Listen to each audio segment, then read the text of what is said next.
กับสบายดีพ่อแม่พี่น้องเนาะมื้อนี้ก็เป็นวันที่19เดือน3ปี2026เนาะมื้อนี้เบาลังกามาอัปเดตสถานการณ์มื้อนี้อีกตื่มเนาะมาเบาลังจะมาทุกมื้อเนาะมาเก็บภาพบรรยากาศอยู่นี่ตอนแลงอยากจะฮู้ว่า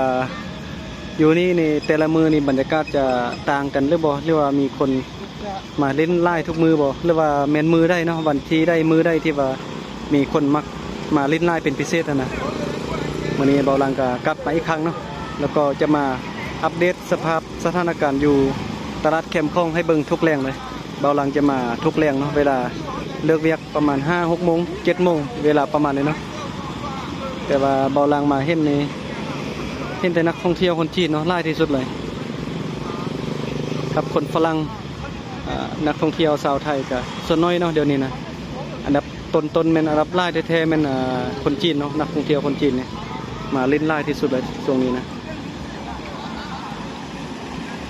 เจ้านี้ก็วิวงามเนาะสังว่าผู้ได้มากับทุกคนเลยเกือบทุกคนเนาะนักท่องเที่ยวที่มาเก็บภาพบรรยากาศมาถ่ายรูปอยู่แถววงเวียนอยู่ตะนะโรงแรมอามารีเนี่ยเพราะว่าอยู่นี่วิวงามขนาดเลยคลิปก่อนเห็นนักท่องเที่ยวจีนนี่ไปเต้นอยู่วงเวียนเลยเนาะเบิ่งเขาจะมาเป็นทีมเลยส่วนมาทางด้านนี้ก็เป็นตลาดกลางคืนหรือว่าตลาดมืดแคมป์คลองเนาะ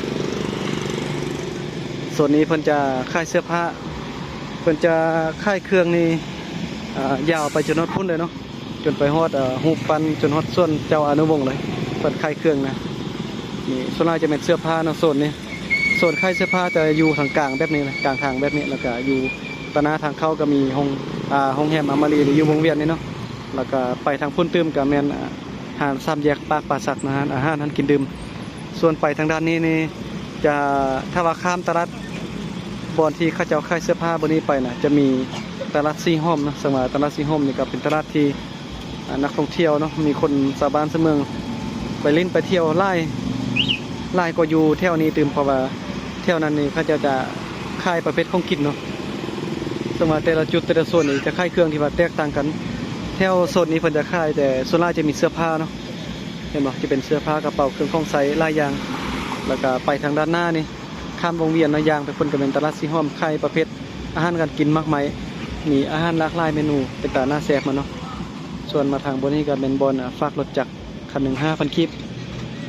แล้วก็ยางไปทางด้านนี้เนาะไปทางด้านนี้จะมี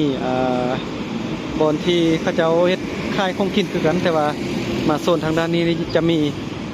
เครื่องลิ้นเนาะเครื่องลิ้นให้เด็กน้อยไฟที่มีครอบครัวมีลูกน้อยก็มาทางด้านนี้เนาะเอาลูกน้อยมาขี่รถซิ่งมาขี่สไลเดอร์หรือว่ามาแลนลิ้นออกกำลังกายเที่ยวเดินเนี่ยเดี๋ยวบอลังจะพาไปเบิ้งให้เห็นภาพบรรยากาศนำกันเนาะ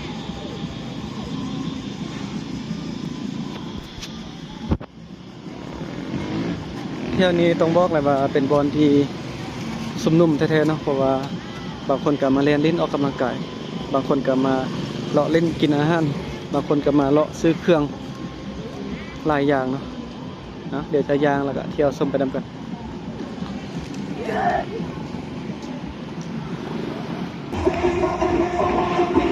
โอเคนะตอนนี้บอลลังยางมาโซนที่มีรถซิ่งมีสไลเดอร์นะโซนนี้นี่จะมีเครื่องลิ้นหลากหลายอย่างเนาะให้เด็กหน่วยเขาจะลิ้นหรือว่าไพ่มีลูกมีล้านนะพามาโซนนี้เนาะมาขี่สไลเดอร์ขี่รถไฟมีรถซิ่งเนาะแล้วก็มีอาหารหลากหลายเมนูประเภทตับเรือประเภทปิ้งมีครบเนาะทางด้านนี้นะ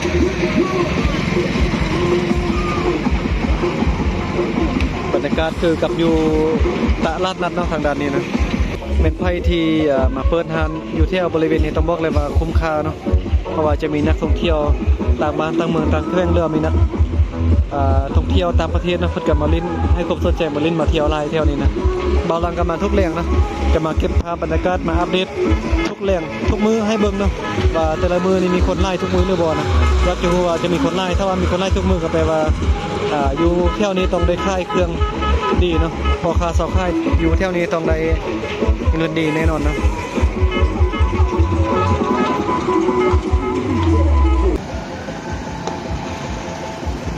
ไปตลาดซีห้อมกับไปทางหน้านี่เนาะไปซื่อๆเลยข้ามส่วนที่เขาจะเอาค่ายเสื้อผ้าเนี่ยก็ยางไปคนกับเป็นตลาดซีห้อมเนาะเดี๋ยวบอลังจะพาไปเบิ้งเนาะเก็บภาพบรรยากาศเท่านี้แล้วก็จะพาไปเบิ้งจังหวะเท่านี้ก็เป็นเดินแบบนี้เลย ทางเดินนี้มีคนมาเล่นมาเล่นมาออกกำลังกายทุกมื้อเนาะแถวนี้นะใครมาออกกำลังกายกันมาแถวนี้แล้วก็ฝั่งนั้นก็มีรถซิ่งมีสไลเดอร์มีห้างการกินปักปุ่นเนาะหลายอย่างย่างไปพุ่นตึมก็มีตึมขึ้นไปทางหน้านี่ก็ไปส่วนเจ้านะวงเนาะทางนี้ก็มีตลาดมืดขายเสื้อผ้าโซนนี้เนาะแต่ละจุดแต่ละโซนแต่ละบอนก็ขายเครื่องบ่คือกันโอ้มีคนมาเล่นมาเที่ยวหลายนะหมดนี่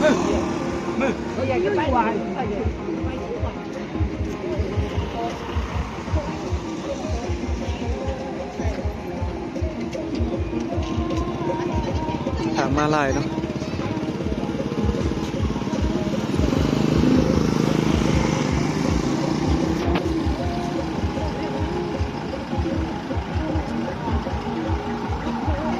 รถมันมาแล้วบัดนี้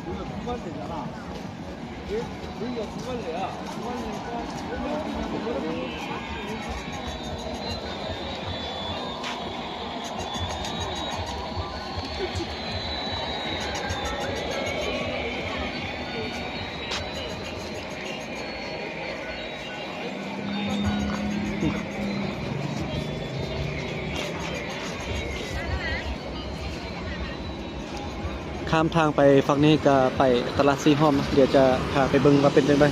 จะมีคนมาลิ้นไล่หรือบ่นะ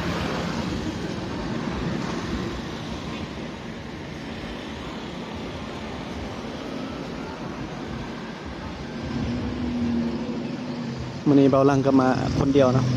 เบาลิฟเรามาบ่ได้แล้วเราว่ารถเราน้ำมันหมดเนาะไปซอกซื้ออยู่ไสก็บ่มีช่วงนี้นี่น้ำมันนี่ขาดแท้เนาะไปทางไหนก็บ่ได้นะปั๊มได้ก็ปิดมาเลยรถเบาลังก็น้ำมันใกล้จะหมดแล้วตอนนี้ไปถ่ายคลิปอยู่ไกลบ่ได้เนาะ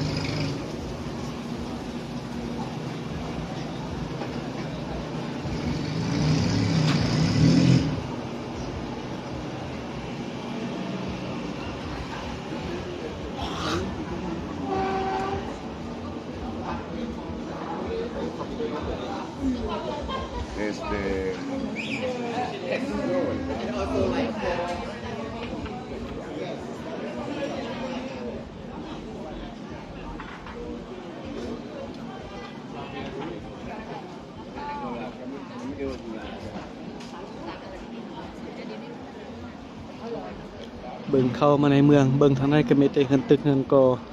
มีแต่ไฟแสงสีลูล่ามาเนาะ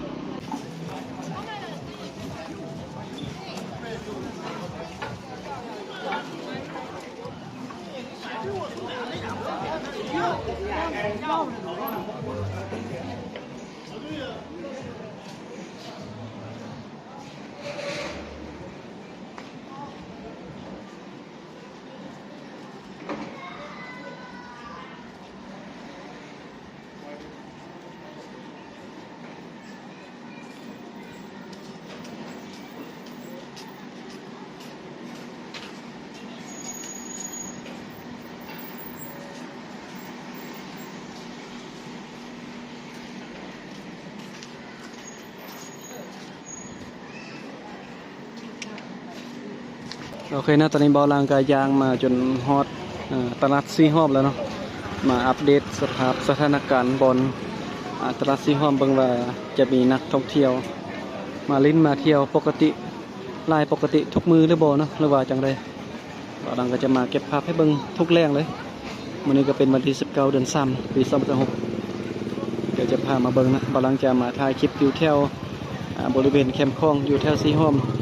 แถวตลาดมือตลอดเลยเนาะว่าจะมีคนมาเล่นมาเที่ยวไล่หรือบ่แต่ว่ามื้อนี้น่าจะบ่ไล่คือแต่เมื่อวานเนาะเมื่อวานนี้เบาลังมานี่เต็มนะอยู่นี่นะก็เป็นบางมื้อเนาะบางมื้อก็คนจนว่าเต็มเลยจนว่าทางรถนี่จนว่ายางไปเกือบบ่ได้เนาะ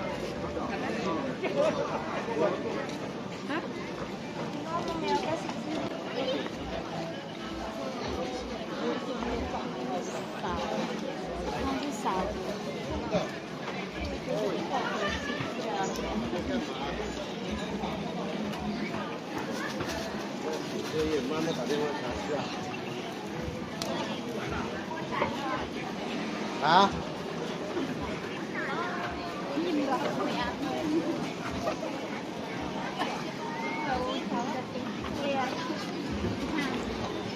โอเคเนาะเดี๋ยวจะยางไปทางด้านนี้ยางไปทางพุทธสาวนี่เลย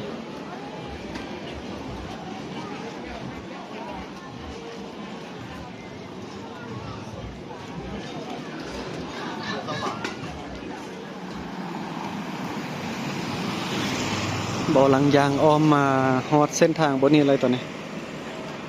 เส้นทางบนนี้ก็เป็นเส้นทางที่ขี่มาแต่นอกเมืองตัวเนาะมาแต่ทางซีไข่พุ่นน่ะไปซื่อๆนี่ก็พุ่นละไปจนฮอดพุ่นแล้วก็เลี้ยวซ้ายแล้วก็ไปฮอดประตูไซเข้าไปในตัวเมืองพุ่นเนาะไปฮอดพระธาตุหลวงพุ่นแหละทางนี้นะเป็นเส้นทางที่ว่าลองมาแต่นอกเมืองเนาะ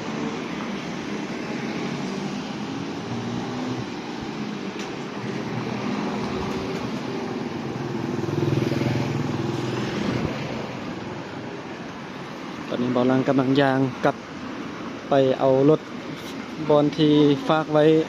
อยู่ตลาดแคมป์คลองนะ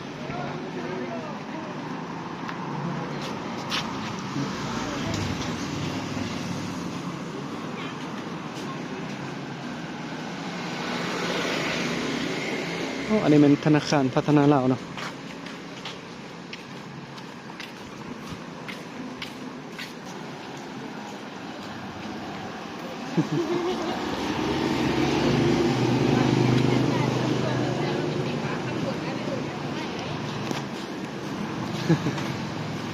รู้สึกมาทักทายนะ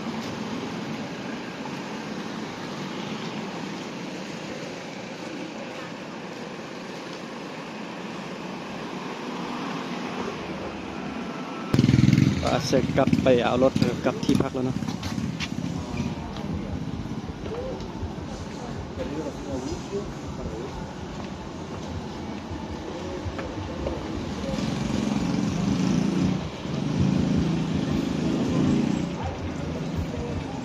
รู้สึกว่ามื้อนี้จะคนบ่หลายคือมื้อวานเนาะมื้อวานนี้เบิ่งถนนหนทางจนว่าเต็มเลยบรรยากาศนี่คือคืนขนาดนะมื้อวานนี้รถหลายคนหลายนะมื้อนี้คนบ่หลายปานใดเดี๋ยวมื้ออื่นเนาะมาอีกตึมมาเบิ่งว่ามื้ออื่นนี้จะมีคนหลายหรือบ่เนาะจะมาทุกมื้อทุกแรงแบบนี้เลย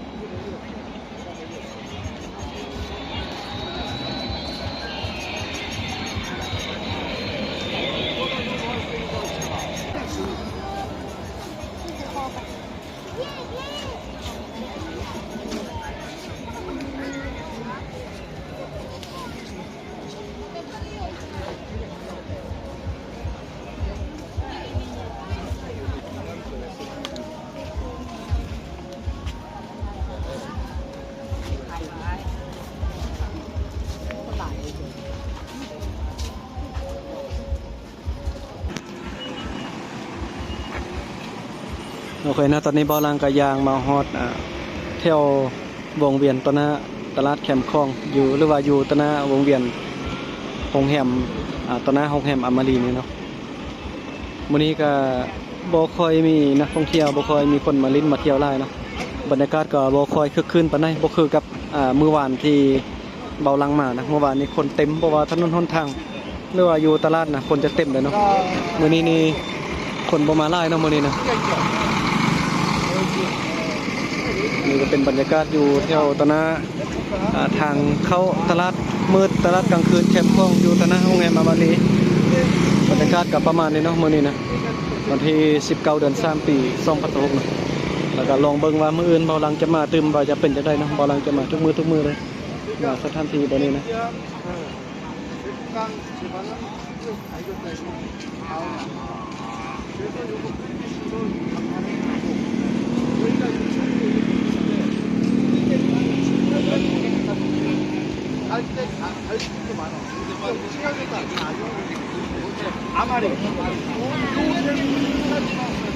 คนจีนเขาก็ว่าโรงแรมอามารีเนาะคนจีน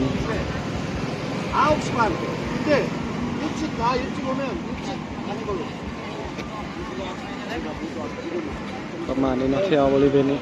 ส่วนอยู่แคมป์ทางฝั่งนั้นก็เป็นห้างขายน้ำปั่นมักไม้ขายขนมขายปิ้งเนาะไปทางด้านนี้เติมแพงมีเติมมักเขาเจ้าใส่รถ3ล้อนะมาขายมีอาหารการกินประเภทตำทะเลตำหลายอย่างมีปิ้งเนาะอาหารการกินที่ว่ามีครบเนาะมีหลายอย่างอยู่บรรยากาศก็ประมาณนี้พ่อแม่พี่น้อง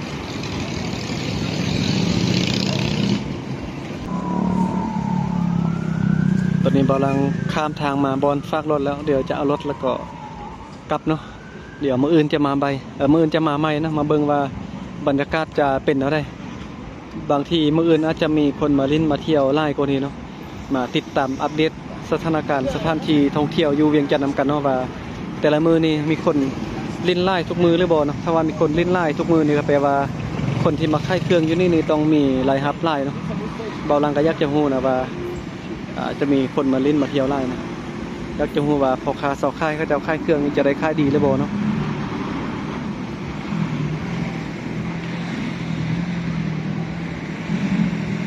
มานี่ก็จะได้ก็ขอบใจพ่อแม่พี่น้องเนาะที่ว่าเข้ามาเบิ่งมาชมมาเป็นกำลังใจให้เบาลังเนาะจะได้ก็ขอบใจหลายๆส่วนคลิปนี้เบาลังก็ขออนุญาตจบคลิปเพียงเท่านี้ก็เนาะเดี๋ยวคลิปต่อไปเป็นจังไดก็เจอกันใหม่เนาะมาเบิ่งสภาพสถานการณ์อยู่บ่นี้ว่ามื้ออื่นจะมีคนมาเล่นมาเที่ยวไล่หรือบ่เนาะสำหรับคลิปนี้เบาลังจบคลิปเพียงเท่านี้ก็เด้อเจอกันใหม่คลิปต่อไป